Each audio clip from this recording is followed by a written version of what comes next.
મહત્વના સમાચાર મળી રહ્યા છે। બનાસકાંઠા જિલ્લામાં વાલીઓ અને સમાજ માટે લાલબત્તી સમાન કિસ્સો સામે આવ્યો છે, જેમાં સગીરાને શાળામાંથી વાલી તરીકેની ઓળખ આપી લઈ ગયા બાદ તેના સાથે દુષ્કર્મ આચરવાની ચકચારી ઘટના બની છે।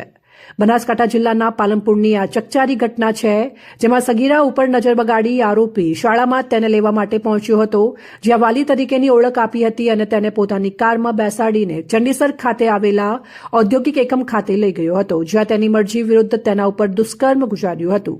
આરોપીએ સગીરાના ભોળપણનો લાભ લઈને તેની સાથે દુષ્કર્મ આચરવાની જાણ માતા પિતાને થતાં તેઓએ પાલનપુર પશ્ચિમ પોલીસ મથકે ફરિયાદ નોંધાવી હતી।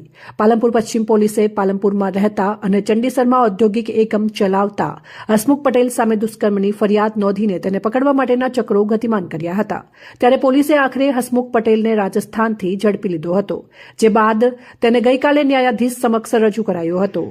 પાલનપુર પશ્ચિમ પોલીસે તપાસ માટે 7 દિવસના રિમાન્ડની માંગણી કરી હતી, ત્યારે પાલનપુર કોર્ટે 4 દિવસના રિમાન્ડ મંજૂર કર્યા હતા। પોલીસ તપાસમાં સામે આવ્યું હતું કે ઉદ્યોગપતિ હસમુખભાઈ પટેલ શાળામાં વાલી તરીકેની ઓળખ આપી સગીરાને પોતાની કારમાં બેસાડી હતી, જે બાદ ચંડીસર જીઆઈડીસી સ્થિત પોતાના ઔદ્યોગિક એકમ ખાતે લઈ ગયો હતો, જ્યાં તેના પર દુષ્કર્મ આચરવામાં આવ્યું હોવાનો આરોપ છે।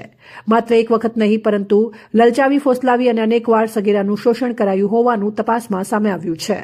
સૌથી ચોંકાવનારી વાત તો એ છે કે શાળામાંથી વાલી તરીકે આવેલા વ્યક્તિને વાસ્તવિક વાલીની જાણ કર્યા વિના વિદ્યાર્થીને સોંપવામાં આવી હતી। આ ઘટના શાળાના સંચાલકોની ગંભીર બેદરકારી તરફ પણ ઇશારો કરે છે। તપાસમાં સામે આવ્યું છે કે ઘટના બાદ આરોપી હસમુખ પટેલ રાજસ્થાન ફરાર થઈ ગયો હતો, જેને પોલીસે ઝડપી લેવા કાર્યવાહી કરી તપાસ આરંભી હતી। ત્યારે આરોપીને રાજસ્થાનથી ઝડપી લીધો હતો। આરોપી સગીરાના ભોળપણનો લાભ લઈ તેની ઉપર અવારનવાર શોષણ કરી દુષ્કર્મ આચર્યું હોવાનું હાલ તો પોલીસ તપાસમાં ખુલ્યું છે। પોલીસ હજુ પણ ટેકનિકલ સર્વિસના આધારે વિવિધ પુરાવાઓ એકત્રિત કરી રહી છે। પાલનપુર કોર્ટ દ્વારા 4 દિવસના રિમાન્ડ આપવામાં આવતા પોલીસ કડક પૂછપરછ કરી સમગ્ર મામલામાં ઊંડાણપૂર્વક તપાસ શરૂ કરી છે।